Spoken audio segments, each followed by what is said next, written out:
কিছু দেখা যাচ্ছে না তো।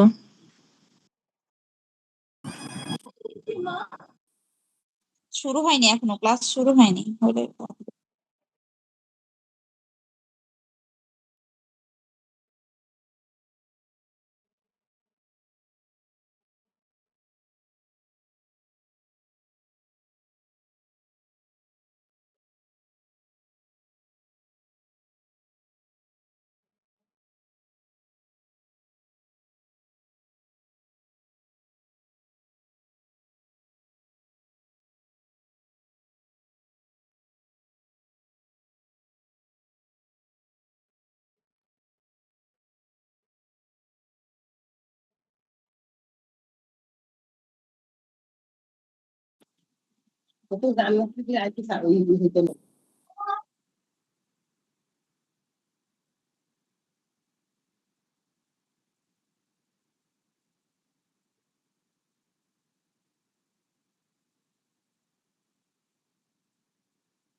বিসমিল্লাহির রহমানির রহিম।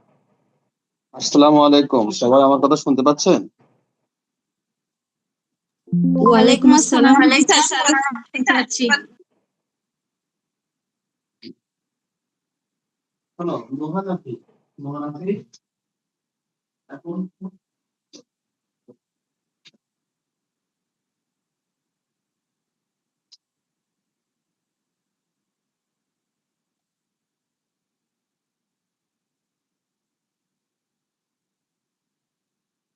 আচ্ছা যাও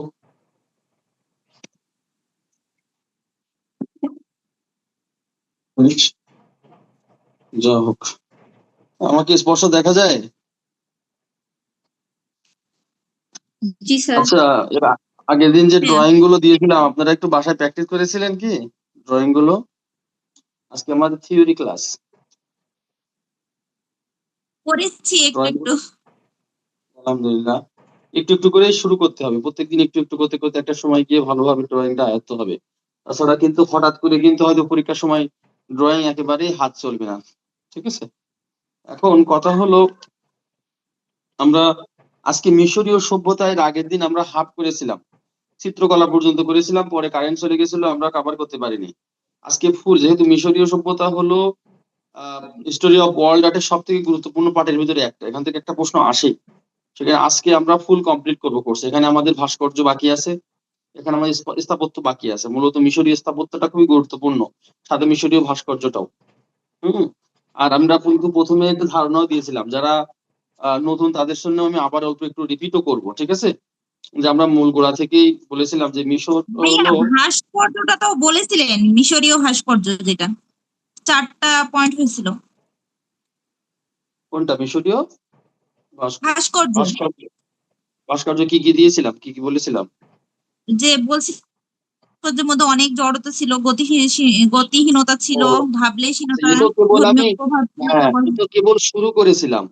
এটা তো আমি জি জি এখনো, জি। এগুলো তো কেবল তার বৈশিষ্ট্য বলেছিলাম, এখন ভাস্কর্য গুলোই তো দেখাইনি যে সেই ভাস্কর্যগুলো ও কি, আচ্ছা আচ্ছা আচ্ছা। এটাই তো আসবে। মূলত তো ওইটাই প্রশ্ন আসবে, স্ফিংস কি, স্ফিংস কি, তুতেনখামেনের প্রতিকৃতি কি, ঠিক আছে, মেমনোসের কলসি কি, তারপরে ব্ল্যাক মূর্তি কি, এই ধরনের প্রশ্ন আসবে, শর্ট প্রশ্ন আসতে পারে মিশরীয় সভ্যতা, এগুলো তো আমাদেরকে জানতে হবে।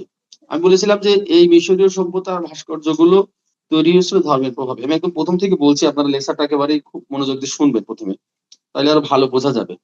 সেটা হলো, মিশরীয় সভ্যতা হলো সব থেকে প্রাচীন সভ্যতার ভিতরে একটি। ভূমধ্যসাগর ও লোহিত সাগরের গা ঘেঁষে যে সুবিস্তৃত মরুভূমি অঞ্চল, তাই হলো মিশর, ঠিক আছে? এখন এই মিশর আমরা যদি বলি, মানে আমরা যদি ইতিহাস পর্যালোচনা করি তাহলে আমরা দেখবো অধিকাংশ সভ্যতা নদী কেন্দ্রিক, অধিকাংশ সভ্যতা নদী কেন্দ্রিক। এই জন্য মিশর মূলত নীল নদের অববাহিকায় এই সভ্যতা গড়ে উঠেছিল। আমরা বলেছিলাম মিশরকে, হেরোড্রাস বলেছিলেন মিশরকে নীল নদের দান বলেছিলেন। তারপর বলেছিলেন Egypt is the gift of Nile. আমি বলেছিলাম যে মিশরের এই সভ্যতাকে মূলত 5000 থেকে 525 অব্দ খ্রিস্টপূর্বাব্দ পর্যন্ত সময়কাল পর্যন্ত বিস্তৃতি ছিল, মানে একটা বিশাল বড় একটা অংশ পর্যন্ত। মূলত এই মিশরীয় সভ্যতা গড়ে উঠেছিল মূলত নীল নদের অববাহিকায়। মানুষের যখন তাদের যাযাবর জীবন পরিত্যাগ করে সভ্যতা গড়ে ওঠার চেষ্টা করে, ঠিক প্রাথমিক যে চেষ্টা, সেই চেষ্টাগুলো কিন্তু মিশরে হয়েছিল। এটা একটা অংশ আমরা চলে আসছিল। এখানে মিশরে আমরা দুইটা অংশ বলি, যখন দেখা যাচ্ছে আমাদের যে প্রাগৈতিহাসিক যুগ শেষে এই অংশটা হয়েছিল যে লোয়ার ইজিপ্ট আর আপার ইজিপ্ট, এই দুইটা অংশ। ঠিক আছে, প্রথমত সভ্যতার ধারণা এবং পরবর্তী সভ্যতার ধারণা এটা আসছিল। এখন আমরা বলি যে একদম প্রাথমিক যে ধারণাগুলো ছিল, যে তারা তার ধর্মীয় বিশ্বাস থেকেই মূলত তাদের যে সভ্যতাটা আগিয়ে গিয়েছিল, মূলত ধর্মীয় বিশ্বাস ছিল, তাদের ধর্মের প্রতি বিশ্বাস ছিল প্রবল ভাবে। আমরা এখানে আরো একটা জিনিস দেখবো, যে আমরা যে পরজন্মের প্রতি বিশ্বাসী, যে আমাদের কিয়ামত হবে বা আমরা হলো আমাদের শেষ বিচারের দিন হবে, তারাও এটা কিন্তু বিশ্বাস করতো। তারা মিশরীয়রা একটা ধারণা দিয়েছিলেন যে পরজন্মের প্রতি বিশ্বাস, সে থেকেই তারা মূলত স্থাপত্য, ভাস্কর্য, চিত্রকলায় অনেক কিছু আগিয়েছে। মূলত ধর্মের প্রভাবই তাদেরকে আরো আগিয়ে নিয়েছিল। আমি কিন্তু অনেকগুলো চিত্রকলার কথাও বলেছিলাম, যে চিত্রকলা তারা রঙের ব্যবহার ক্ষেত্রে আলাদা স্পেসিফিক রং ব্যবহার করতো, যেমন কালো রঙের ব্যবহার বেশি ছিল, সাদা রঙের ব্যবহার বেশি ছিল। তারপরে আমরা যদি বলি যে বার্ন সিনা, যেটা খয়েরি রঙের ব্যবহারটা আমরা দেখতে পাই এই সভ্যতার কিছু অংশে। মূলত রং ব্যবহারে তাদের স্বচ্ছতা ছিল। আমি কিছু কিছু ইয়েও দিয়েছিলাম, আমি এখানে বলেছিলাম যে কিছু কিছু চিত্রকলার নামও আমি বলেছিলাম, এবং কোথায় সেটা আমরা বলেছিলাম, যেখানে বলেছিলাম man, boat and animal, feeding of বরেক্সেস, এরকম কয়েকটা নাম বলেছিলাম, মিউজিশিয়ান অ্যান্ড ড্যান্সার, ঠিক আছে, ফলিং সিন, এরকম কয়েকটা বলেছিলাম, এবং সেগুলো কোথায় সংরক্ষণ করা আছে এখনো পর্যন্ত সেগুলো আমরা বলেছিলাম। ঠিক আছে, আজকে আমরা বিশেষ করে মিশরীয় ভাস্কর্যের অংশটা আমরা একটু ভালো করে দেখবো, এবং চিত্রকলা এই স্থাপত্যের অংশটা আমরা ভালো করে দেখবো। আমি প্রথমে বলেছি যে মিশরীয়রা যে শিল্পকলাগুলো তৈরি করেছিল এগুলো সব বিশাল আকারের। তাহলে আমরা যে বৈশিষ্ট্যগুলো, কি মিশরীয় ভাস্কর্যের বৈশিষ্ট্যগুলো আমরা তো এর আগের দিন দিয়েছিলাম, আমি তাহলে আরেকবার কি দেবো? বৈশিষ্ট্যগুলো তো আমরা কেবল করলাম। আমি বলেছিলাম যে মিশরীয় ভাস্কর্যের ধর্মের প্রভাব ছিল, প্রবলভাবে ধর্মের সাথে নিবিড় সম্পর্কযুক্ত ছিল, এবং মূলত তারা বিশ্বাস করত পরজন্মের প্রতি। সেই পরজন্মের বিশ্বাস থেকেই তারা ভাস্কর্য এবং স্থাপত্য তৈরি করেছিল। আমরা পিরামিড সম্পর্কে আমরা এর পরবর্তী স্টেপে জানবো। এখানে আমরা মিশরীয় ভাস্কর্যের কথা যদি বলি, ভাস্কর্য মূলত বিশাল আকৃতি ছিল, বড় বড় আকৃতি ছিল। আর আমি বলেছিলাম যে যেখানে কোনো ভাস্কর্যগুলোর কোনো গতি ছিল না, মানে দ্বিমাত্রিক ভাস্কর্যের মতো ছিল, যার কোনো ত্রিমাত্রিক ডাইমেনশন ছিল না। আমি বলেছিলাম যেটাতে জড়তা ছিল, তারপরে গতি ছিল না, এবং ভাবলেশীনতা, মানে দেখলে ফ্ল্যাট মনে হতো যে এটা ফ্ল্যাট, মানে যে জীবন্ত যে ভাস্কর্যের যে গুণাবলী সেগুলো কিন্তু এখানে ছিল না। ঠিক আছে, এখন আমরা যাবো যে মিশরীয় ভাস্কর্যের ভিতরে সব থেকে গুরুত্বপূর্ণ যে ভাস্কর্য সেটা হলো স্ফিংস। আমরা এখানে লিখে নেব, এটা কিন্তু খুব ইম্পর্টেন্ট, এটা অনেক সময়ই পড়বে।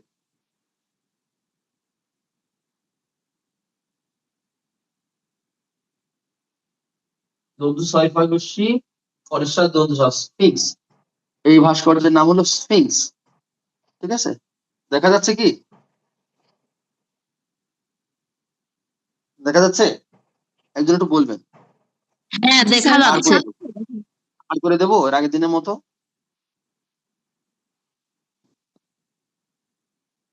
আচ্ছা, এই যে স্ফিংস, এই ভাস্কর্যটি আমি মূলত, এটা হলো প্রাচীন মিশরীয় ভাস্কর্যের মধ্যে অন্যতম ভাস্কর্য। আমরা যদি দেখি এটি হলো অন্যতম ভাস্কর্য মিশরীয় ভাস্কর্যের ভিতরে সব থেকে, এক নম্বর যদি বলি সব থেকে বড় ভাস্কর্য। ঠিক আছে, এই স্ফিংস হলো সব থেকে বড় ভাস্কর্য। আর এই ভাস্কর্যটি যে হলো গিজের পিরামিডের পাশে অবস্থান করছে। গিজ, গিজের বা আমরা খুফু পিরামিড বলে বেশি, গিজের পিরামিড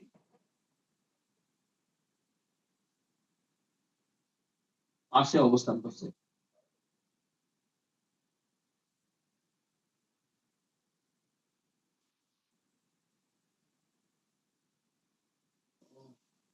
এখানে দেখি অবস্থান করছে।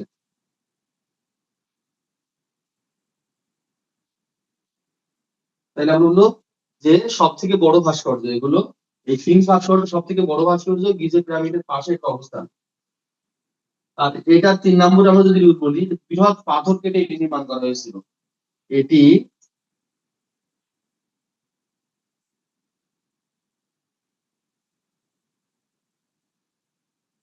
কেটে নির্মাণ করা হয়েছিল।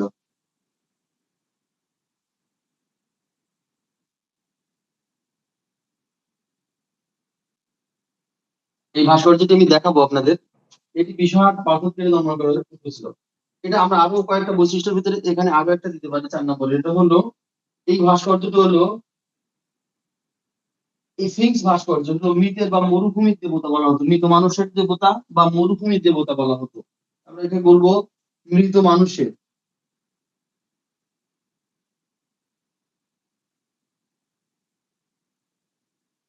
এবং মরুভূমির দেবতা বলা হতো।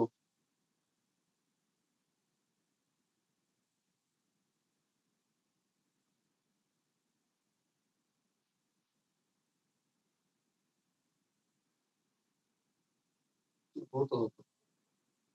তাহলে মৃত মানুষের এবং মরুভূমির দেবতা বলা হতো এই স্ফিংস ভাস্কর্যটাকে। ঠিক আছে, এটা উপরের অংশ। আমি একটু স্ফিংস ভাস্কর্যটা আমি একটু দেখাই, তাহলে সবাই একটু বুঝতে পারবে।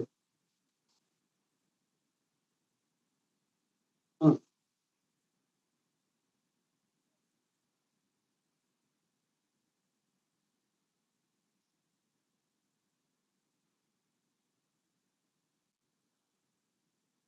এই হলো, সব অনেকে দেখেছে এই ভাস্কর্যটি। এই যে দেখা যাচ্ছে কি ভাস্কর্যটা কি দেখা হ্যাঁ, যাচ্ছে? দেখা এটা কিন্তু যাচ্ছে। অনেকেই দেখেছে, অনেকে কিন্তু এই দেখতে পারছি ভাস্কর্যটি স্যার। দেখেছে। এটা অনেকেই কিন্তু দেখেছে। বিষয়টা দেখাইলে কিন্তু এই ভাস্কর্যটা দেখায়, তাই না?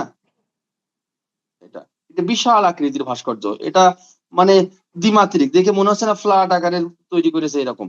আচ্ছা, এর আরো কিছু বর্ণনা দিয়ে আমি উপর থেকে মুছে দিয়ে আমি আরো কিছু অনেকগুলো বর্ণনা আছে, কারণ এটা ফিল্ম ভাস্কর্যটা সবসময় আসে।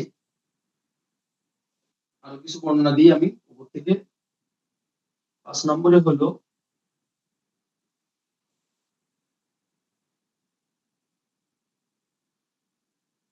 মূলত এটি মানুষ এবং সিংহের দেহের আকৃতিতে আকারে, মানুষ এবং সিংহের দেহের আকারে বানানো হয়েছিল।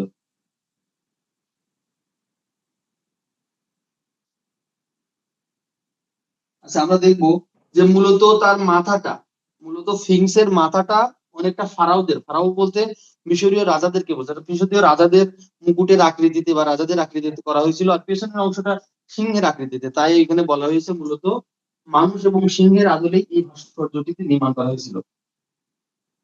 আর এটি নির্মাণ করেছিলেন ফারাও খুফু। তাহলে এটা 6 নম্বরে যদি আমরা যাই,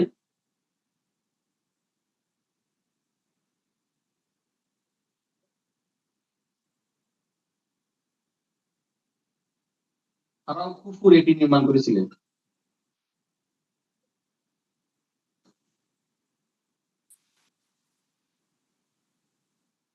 আপনারা কিন্তু এটা ফাইন নোট করবেন, এটা কিন্তু আসার মতো একটা প্রশ্ন, স্ফিংস কি। ঠিক আছে, এই মিশরীয় ভাস্কর্যের কথা উল্লেখ করলে যদি স্ফিংসটাকেও ভালো করে দিতে পারে, বাকিগুলো কম দিলেও মূলত মার্ক পেয়ে যাবে সে। ঠিক আছে। আচ্ছা, এই ভাস্কর্যটি নির্মাণের একটা রাজনৈতিক উদ্দেশ্য ছিল। ঠিক আছে, শুধু ধর্মীয় উদ্দেশ্যই ছিল না, একটা রাজনৈতিক উদ্দেশ্য ছিল। বলছি রাজনৈতিক উদ্দেশ্য, ফারাওয়ের পরে ওটা কি বুঝতে পারিনি। ফারাও ফারাও কুফুর এটি নির্মাণ করেছিলেন। ফারাও খুফুর, খুফুর মানে ফারাও খুফুর হলো একজন মিশরীয় রাজা। ফারাওদেরকে, মিশরীয় রাজাদেরকে ফারাও উপাধি ছিল। ঠিক আছে, ঠিক এই ফারাও খুফুর এই মিশরীয় পিরামিডটা নির্মাণ করেছিলেন। ফারাও খুফুর। ঠিক আছে,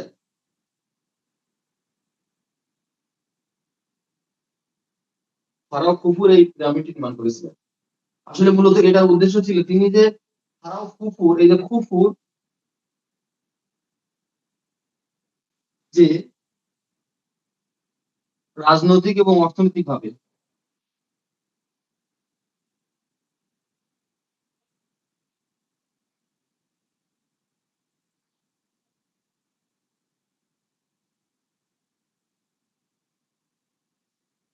কতটা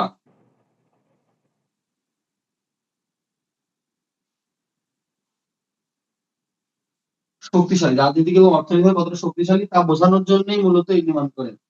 তা বোঝানোর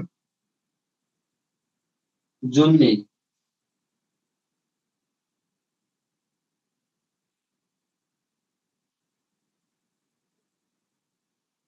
এটি নির্মাণ করেন।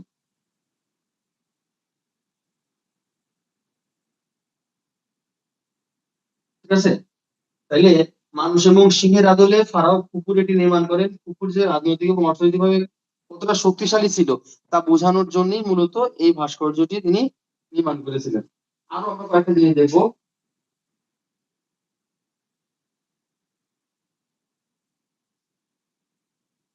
আচ্ছা, এই লাস্ট একদম শেষ যদি আমরা বলি 8 নম্বর, এটিকে দেখলে আমরা মনে হয় যে মরুভূমি পাহারা দিচ্ছে, এটা আমরা লিখে দেবো।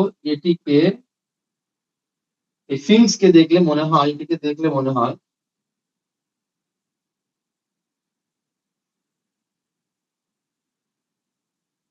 ঠিক আছে, ফিংস কে দেখলে মনে হয় মরুভূমি পাহারা দিচ্ছে।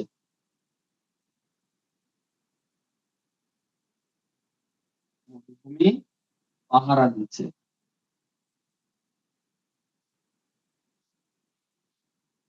ঠিক আছে,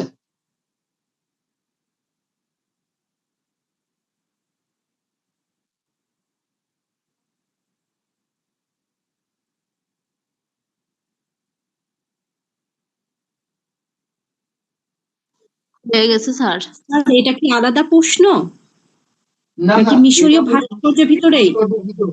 মিশরীয় ভাস্কর্যের ভিতরে আমি একটা ভাস্কর্যের বর্ণনা দিচ্ছি, আমি আরো কয়েকটা ভাস্কর্য বর্ণনা দেবো, কিন্তু এই ভাস্কর্যটা 4 স্টার থাকবে। মানে এই ভাস্কর্য দিয়ে আসবে, এই ফিংস ভাস্কর্যটার কথা উল্লেখ করাই লাগবে। ঠিক আছে, এটা এমনই একটা ইম্পর্টেন্ট ভাস্কর্য ফিংস।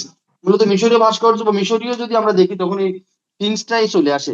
অথবা টিকা আকারে যদি ফিংস কি বলে সেটাও লিখতে হবে। ফিংস হলো একটি ভাস্কর্য, ঠিক আছে, মিশরীয় ভাস্কর্য, যে ভাস্কর্যটি অনেক বিশাল আকৃতির, যেটা ফারাও খুফু নির্মাণ করেছিলেন।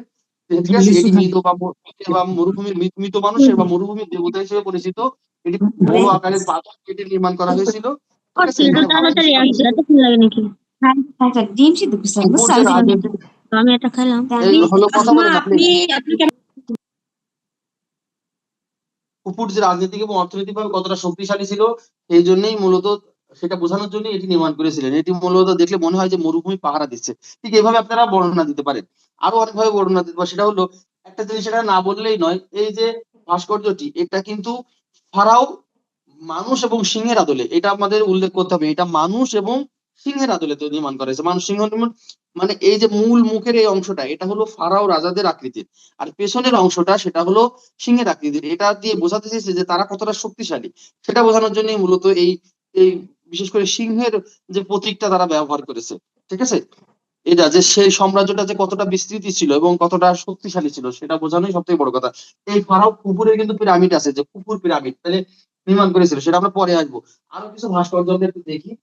এই ভাস্কর্য সম্পর্কে আমার মনে হয় কারো ডাউট থাকবে না। আর কি কারো কোনো ডাউট আছে এই ভাস্কর্য সম্পর্কে? আর কারো জানার কোনো ইচ্ছা আছে? আশা করি না সবকিছু স্যার। অবশ্যই লিখতে হবে। আচ্ছা, এইগুলো লিখতে হবে, আপনারা এ থেকে আরো বানাইতে পারবেন। আমি শুধু পয়েন্ট গুলো দিয়েছি, আপনারা আরো বানাইতে পারবেন। কেউ যদি মনে আরো যদি ইচ্ছা থাকে তাহলে সে হয়তো বা নেটে যদি ফিংস ভাস্কর্য বলে সার্চ দেয়, তা এ সম্পর্কে অনেক লেখা আছে। ঠিক আছে, আমি মূল লেখাগুলো কালেক্ট করে আপনাদেরকে জানালাম।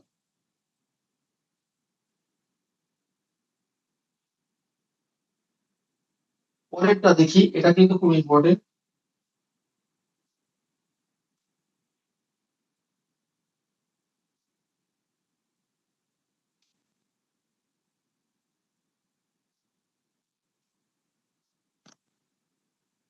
তুতেন খামেনের মুখোশ,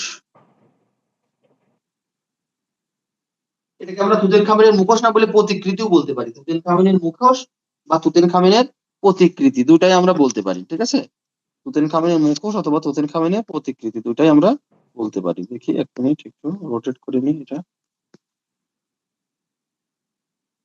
এবার দেখি কেমন হয়।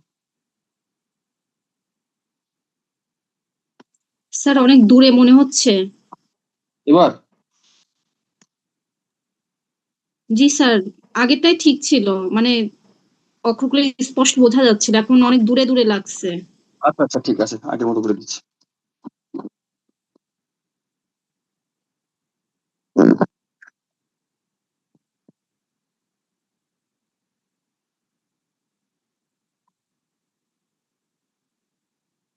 আচ্ছা, মনে হচ্ছে এবার? ঠিক আছে এখন। আচ্ছা, তুতেনখামেনের মুখোশ, এখানে আমরা প্রতিকৃতিও বলতে পারি, ঠিক আছে? মুখোশ বা প্রতিকৃতি দুইটা অংশ নাম ধরে রাখা যায়, ঠিক আছে? এটা মূলত, এটাকে আমি একটু দেখাই, দেখালে বুঝতে পারবে। এটা হলো এক ধরনের ভাস্কর্য, ভাস্কর্যটা দেখাইলে আপনারা বুঝতে পারবেন।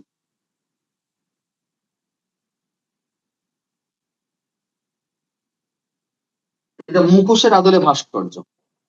এই যে হলো তুতেনখামেনের মুখোশ বা প্রতিকৃতি, দেখা যাচ্ছে কি? জি স্যার। এটা হলো তুতেনখামেনের মুখোশ।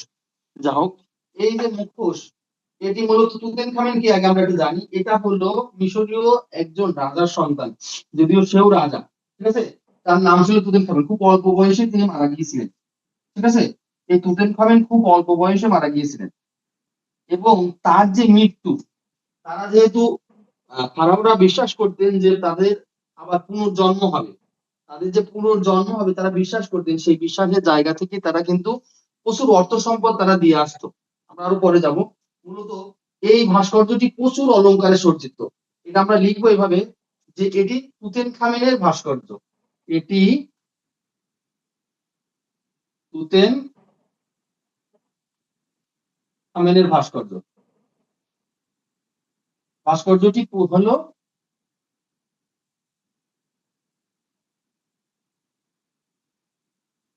ভাস্কর্যটি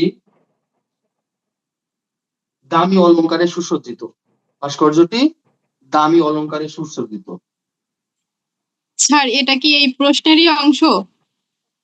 হ্যাঁ, এটা হলো মিশরীয় ভাস্কর্যের অংশ। জি। ঠিক আছে, এটা একটা আলাদা ভাস্কর্য। তুতেনখামেনের প্রতিকৃতি, ভাস্কর্য নম্বর 2। প্রথমে ছিল স্ফিংস ভাস্কর্য। এটা হলো স্ফিংস ভাস্কর্য থেকে তুতেনখামেনের ভাস্কর্য চলে আসছি আমরা। তুতেনখামেনের ভাস্কর্য, এটি হলো তুতেনখামেনের ভাস্কর্য। এই যে তুতেনখামেনের মুখোশ, এই ভাস্কর্যটি দামি অলংকারে সজ্জিত, ঠিক আছে? এটি দামি অলংকারে সজ্জিত, অনেক এটি দামি অলংকারে সজ্জিত। আচ্ছা, আরো কয়েকটা জিনিস বলি এখানে, যে ভাস্কর্যটি মূলত অল্প বয়সী একজন রাজা,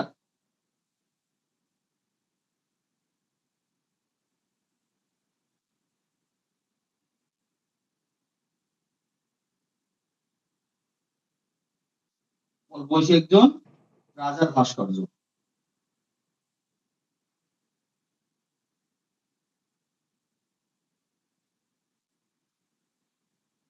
আরো কয়েকটা জিনিস বলি, এটা হলো মূলত এই ভাস্কর্যটি যে পাথরগুলো ব্যবহার করা হয়েছিল সেগুলো খুবই দুর্লভ, ঠিক আছে? এবং প্রচুর পরিমাণ স্বর্ণ অলংকার এই ভাস্কর্যে ব্যবহার করা হয়েছিল। আপনারা বর্ণনা দিতে পারেন, আমি আর বর্ণনা দিচ্ছি না। কিন্তু মূলত এই ভাস্কর্যের নামটা ভালো করে মনে রাখতে হবে, যে তুতেনখামেনের ভাস্কর্য। আমি আরেকটা ভাস্কর্য আছে, আমি কয়েকটা ভাস্কর্যের নাম বলে দেবো অল্প কিছু। এটা মুছে দিলাম, মুছে দেবো কি? জি। জি স্যার। আচ্ছা আচ্ছা, ভাস্কর্য নম্বর কিন্তু 3 নম্বর ভাস্কর্যে যাচ্ছি আমরা। 3 নম্বর ভাস্কর্যটার নাম হলো খুফু মূর্তি বা খুফু ভাস্কর্য। খুফু ভাস্কর্য, খুফু ভাস্কর্য, এটা মূলত খুফুর নিজের ভাস্কর্য। এটা হলো আত্মপ্রতিকৃতি, খুফুর নিজের ভাস্কর্য। তাহলে আমরা এখানে লিখতে পারি খুফুর নিজের ভাস্কর্য।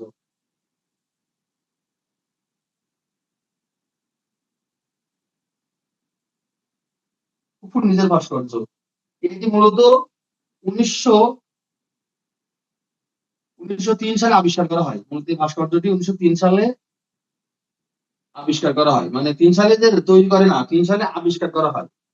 এটা মিশরীয় ভাস্কর্য।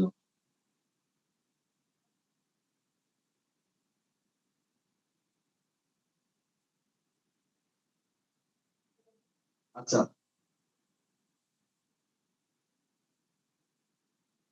যিনি আবিষ্কার করেন তার নাম হলো উইলিয়াম ম্যাথিউ।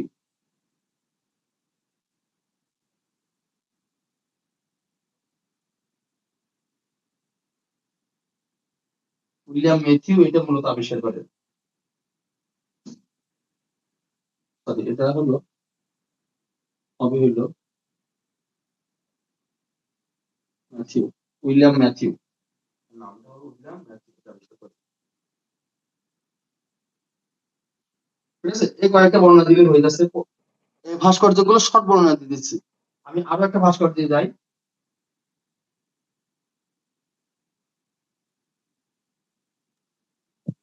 স্যার লেখা তো শেষ নাই হতে মুছে দিলেন। ওহো, আচ্ছা, তা আমি আরো একটু বলি দিই। তাহলে বললাম যে এই ভাস্কর্যগুলো কয়েকটা 1903 সালে উইলিয়াম ম্যাথিউ, এই 1903 সালে উইলিয়াম ম্যাথিউ এটা আবিষ্কার করেন। আমি এটা বলে দিই, 1903 সালে উইলিয়াম ম্যাথিউ, উইলিয়াম ম্যাথিউ এটা আবিষ্কার করেন। ঠিক আছে, 1903 সালে উইলিয়াম ম্যাথিউ এটি আবিষ্কার করেন। এটাই, এই মূলত এই খুপু মূর্তি, এটার নাম হলো খুপু মূর্তি। পরবর্তীতে যাই আমরা।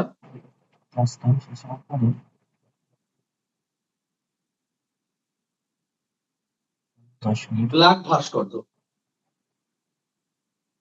ব্ল্যাক ভাস্কর্য। আচ্ছা, এই ব্ল্যাক ভাস্কর্যটা আমি একটু দেখাই।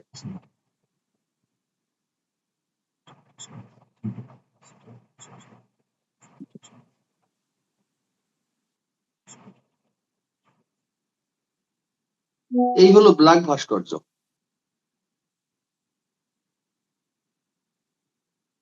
এটি মূলত মন্দিরের প্রবেশদ্বারে নির্মাণ করা হয়েছে, মন্দিরের প্রবেশদ্বারে। এই যে হাঁটু মুড়ি দিয়া এই ভাস্কর্যটি মূলত ব্ল্যাক ভাস্কর্য বলা হয়। মনে হয় যেন মন্দির পাহারা দিচ্ছে, ঠিক এই ধরনেরই একটা ভাব। এটাকে বলা হয় ব্ল্যাক ভাস্কর্য।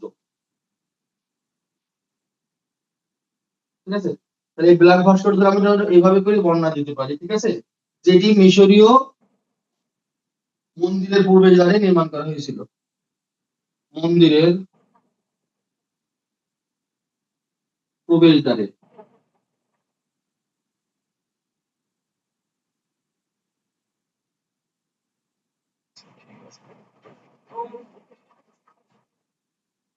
মন্দিরের প্রবেশদ্বারে এটি নির্মাণ করা হয়েছিল। ঠিক আছে, মূলত পরেটা আমি আর লিখছি না, যে মনে হচ্ছে, দেখে মনে হচ্ছে যে হাঁটু হাঁটু মুড়ি দিয়ে, হাঁটু মুড়ি দিয়ে, এটা দেখলে মনেই হচ্ছে যে যে হাঁটু মুড়ি দিয়ে সে বসে আছে। মনে হচ্ছে যেন সে মন্দির পাহারা দিচ্ছে, মন্দির পাহারা দিচ্ছে, এরকম মনে হচ্ছে। মন্দির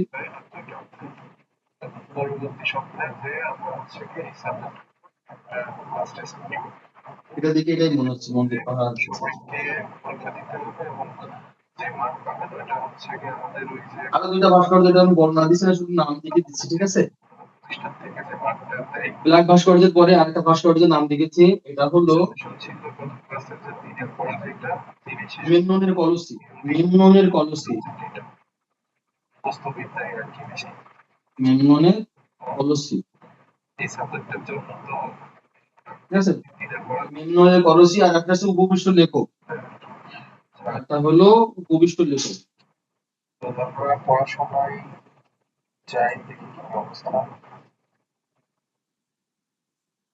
এই দুইটা আলাদা যোগ করতে হবে।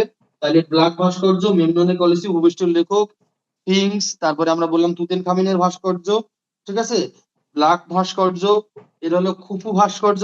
এই যে অনেকগুলো ভাস্কর্যের নাম কিন্তু আমরা এখানে দিলাম। মূলত যদি বলে মিশরীয় ভাস্কর্য সম্পর্কে বর্ণনা দিন, তাহলে আমরা এই বর্ণনাগুলো দিতে পারি। মিশরীয় ভাস্কর্য সম্পর্কে বর্ণনা দিলে একটু সরে দাঁড়াবেন, দেখতে পাচ্ছি না। অবশ্যই। মসজিদে কামড়াই দিছে, হাই, মানে তখন কামড়া দিল। স্যার নিচের যে 1 আর 2, এটা কি মানে ভাস্কর্যের নাম? আচ্ছা, এটা ভাস্কর্যের নাম, ভাস্কর্যের নাম। এটারও বর্ণনা আছে, আমি বর্ণনা এত বর্ণনা না দিই। এটাও ভাস্কর্যের নাম। এই যে মেমননের কলসি, এটা একটা ভাস্কর্য। আমি অনেকগুলো ভাস্কর্যের বর্ণনা দিয়েছি, এই দুটো আর না দিচ্ছি। ঠিক আছে, এটা হলো উপবিষ্ট লেখক, মানে একজন লেখক উপবিষ্ট অবস্থায় বসে আছে, সেরকমই একটা ভঙ্গিমায় মূলত এই ভাস্কর্যটি। আমি কিন্তু কয়েকটা ভাস্কর্যের নাম বলে দিয়েছি।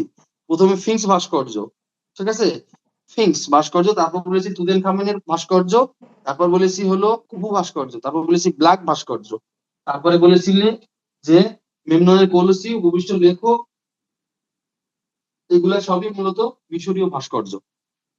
ঠিক আছে, এতে কয়েকটা বর্ণনা আমি দিয়ে দিচ্ছি। যদি আসে মিশরীয় ভাস্কর্য কাকে বলে, তখন আমরা এভাবে দেবো। ভাস্কর্য সম্পর্কে যে মিশরীয় ভাস্কর্য মূলত ধর্মের প্রভাব ছিল প্রবলভাবে, ধর্মীয় প্রভাবের কারণে মিশরীয় ভাস্কর্যগুলো অনেক বড় বড় করে নির্মাণ করেছিল, যেগুলো ছিল গতিহীনতা ছিল, তার ভাবলেশীনতা ছিল, সেখানে তার কোনো গতি ছিল না। তারপরে জড়তা ছিল, ঠিক আছে, ফ্ল্যাট আকারে দেখানো হতো। এখানে অনেকগুলো ভাস্কর্যকে দেখানো হয়েছে, ঠিক আছে, যে তারা বড় বড় ভাস্কর্যগুলোকে দেখানো হয়েছে, ভাস্কর্যগুলো নাম দিতে হবে। এই যে এর ভিতরে সব থেকে উল্লেখযোগ্য ভাস্কর্য হলো ফিংস। এই ফিংসটাকে মৃতদের দেবতা বা মরুভূমির দেবতা বলা হয়, ঠিক আছে। এটি ফারাও খুফু নির্মাণ করেছিলেন, ঠিক আছে। এবং সেটি যে নির্মাণ করেছেন, যে রাজনৈতিক এবং অর্থনৈতিকভাবে কতটা শক্তিশালী তা বোঝানোর জন্য এটি নির্মাণ করেছিলেন। এটি দেখলে মনে হয় যে এটি মরুভূমি পাহারা দিচ্ছে, এটার একটা বড় অংশ যে মিশরের প্রতিনিধিত্ব করে, আমরা সেটাও বলতে পারি, ঠিক আছে। এই যে ভাস্কর্যটি মূলত বিশাল পাথর থেকে নির্মাণ করা হয়েছিল।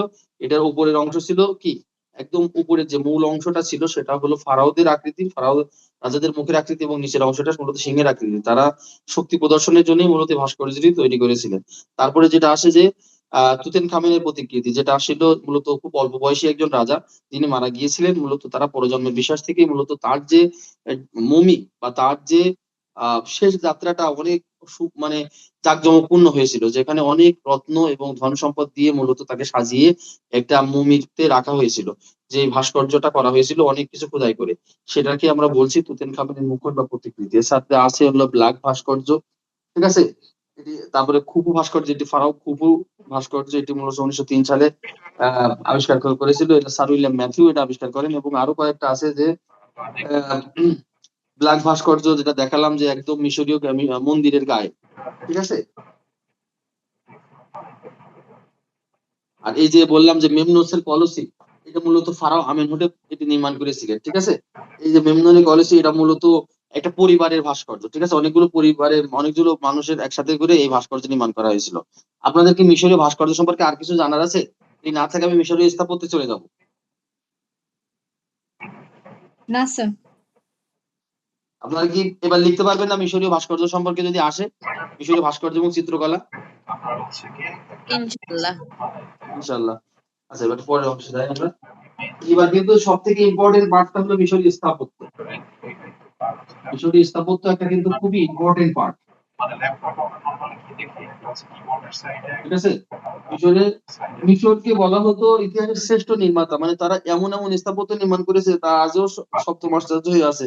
যে পিরামিডটা নির্মাণ করেছিলেন তারা, সেটা আজও সপ্তম আশ্চর্য, মানে এখনো পর্যন্ত অনেক কিছু আবিষ্কার করাই যায়নি যে এই আসলে এত বড় বড় পাথর কেটে এত বড় ভাস্কর্য, এই এত বড় স্থাপত্য তারা তৈরি করেছিলেন কিভাবে, যে পিরামিড গুলো তৈরি করেছিলেন কিভাবে, এবং তাদের যে মাপযোগ, যে চতুষ্কোণ আকৃতির যে পিরামিড, এটা আসলে একটা আশ্চর্য ব্যাপার, যেটা তারা তৈরি করেছিলেন সেই সময়, যা আমরা আজও পর্যন্ত বিস্ময় হিসেবে দেখি, ঠিক আছে। এইটি মূলত তৈরি হয়েছিল ধর্মের প্রভাবে। ধর্মের প্রভাবে যারা ভাস্কর্য নির্মাণ করেছিল, মূলত ধর্মের প্রভাবে নির্মাণ করেছিল স্থাপত্য। এটা আমরা জানি যে মিশরীয়রা পরজন্মের প্রতি বিশ্বাসী ছিল। আমরা একটু কিছু জিনিস একটু বর্ণনা করে দিই। তারা যে মমিগুলো তৈরি করতো, তারা মনে করতো যে এইভাবেই মমি করে রাখবো আমরা, এই লাশটা আর পচবে না, এরা পরবর্তী প্রজন্মে আবার এইভাবে করেই তারা উঠবে, তাদের একটা পরজন্মের বিশ্বাস ছিল, ঠিক আছে। তো আহ এই যে বিশ্বাস থেকে তারা তাদের দামি গহনা বা বড় বড় জিনিস তারা মূলত দিয়ে আসতেন, যে তার সাথে ওই মৃত মানুষের সাথে দামি দামি অলংকার দিয়ে আসতেন। এখানে সবচেয়ে বড় কথা হলো যে যখন সমাধিস্থ করা হতো, প্রথম দিকে মিশরীয়দের যে সমাধিস্থ করা হতো ছোট ছোট জায়গায় সমাধিস্থ করা হতো, দেখা যেত যেহেতু তাদের দামি অলংকার দিয়ে তাদেরকে সুসজ্জিত করে সে জায়গায় তাদের সমাধিস্থ করা হয়েছে, বাইরের শত্রুরা এসে মূলত সেই মমিগুলো খুলে অলংকার গুলো নিয়ে পালাতো। এই যে মমিগুলো খুলে তারা অলংকার গুলো নিয়ে পালাইতো, তারা চিন্তা করলো যে কিভাবে এটা সংরক্ষণ করা যায়। এই যে মিশরীয় স্থাপত্য তখন থেকেই মূলত নির্মাণ করা হয়েছিল, মূলত এই যে পিরামিড গুলো নির্মাণ করা হয়েছিল এই মমিগুলো রক্ষার জন্য। একদম প্রথমে যে মমিগুলো রক্ষা করতে, আমরা কয়েকটা ভাগে ভাগ করে আমি বলি। প্রথমে বলি, মিশরীয়রা মূলত স্থাপত্য তৈরি করেছিল বিশাল আকৃতির স্থাপত্য।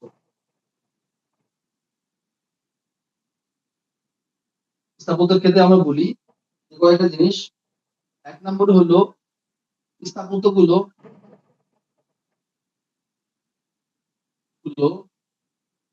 বৈশিষ্ট্য, কিন্তু ঠিক আছে, স্থাপত্য গুলো ছিল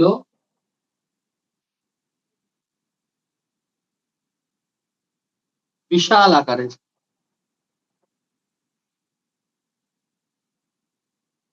স্থাপত্যগুলো ছিল বিশাল আকারের, ঠিক আছে। স্থাপত্য 2 নম্বর হলো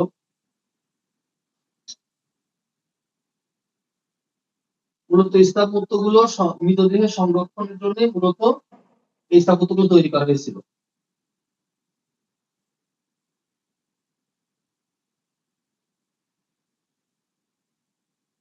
মৃতদেহকে সংরক্ষণের জন্য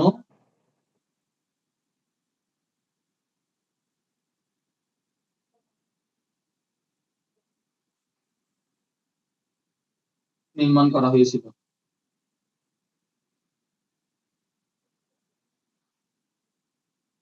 ঠিক আছে, তাহলে স্থাপত্যগুলো ছিল বিশাল আকৃতির, মৃতদেহকে সংরক্ষণ করার জন্য স্থাপত্যগুলো নির্মাণ করা হয়েছিল। মূলত এটি ছিল তাদের আত্মার সংরক্ষণ। তাহলে 3 নম্বরে যে হলো তারা মনে করত,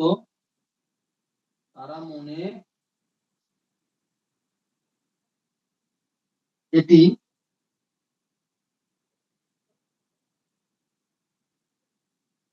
আত্মার সংরক্ষণ। ঠিক আছে, এটি মনে করতো আত্মার সংরক্ষণ, এবং তারা ছিল অনেকটা রক্ষণশীল, এই কারণে এটি তৈরি করতো। তারা ছিল, মিশরীয়রা ছিল রক্ষণশীল,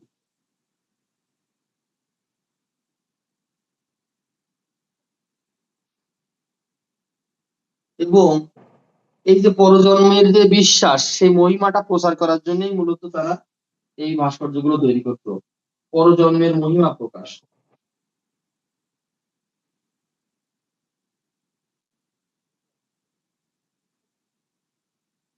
স্যার 4 নাম্বার পয়েন্টটা কি?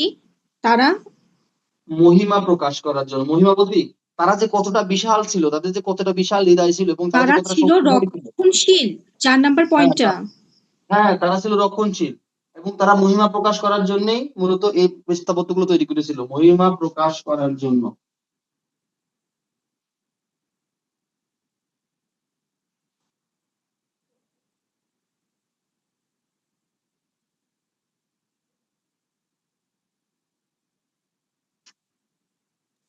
স্যার দেখতে পাচ্ছেন, একটু সাইডে হলে ভালো। অবশ্যই অবশ্যই অবশ্যই, সরি। মহিমা প্রকাশ করার জন্য স্থাপত্যগুলো নির্মাণ করেছিল।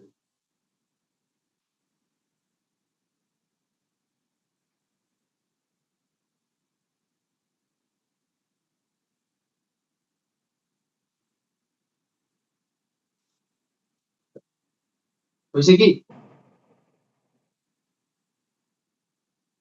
তাহলে মূলত আমরা এখানে স্থাপত্য কেন তৈরি করা হয়েছিল, আমি যেরকম বলেছিলাম যে ভাস্কর্যগুলো কেন তৈরি করা হয়েছিল, ভাস্কর্য বৈশিষ্ট্য হিসেবে স্থাপত্যের বৈশিষ্ট্যগুলো কিন্তু এখানে হলো। স্থাপত্যগুলো ছিল বিশাল আকারের, মৃতদেহ সংরক্ষণের জন্য তৈরি করা হয়েছিল। স্থাপত্যগুলো নির্মাণ করা হয়েছিল যেটা তারা হলো, তারা মনে করতো এটি আত্মার সংরক্ষণ। ঠিক আছে, যে শুধুমাত্র যে সেই দেহটা সংরক্ষণ করা হয় তার, এই যে আমরা যে মিশরীয়দের যে মমি করার ব্যাপারটা আমরা শুনি, যে জানি যে লাশকে দীর্ঘদিন ধরে তারা রেখে দেয়, যে যেখানে লাশটা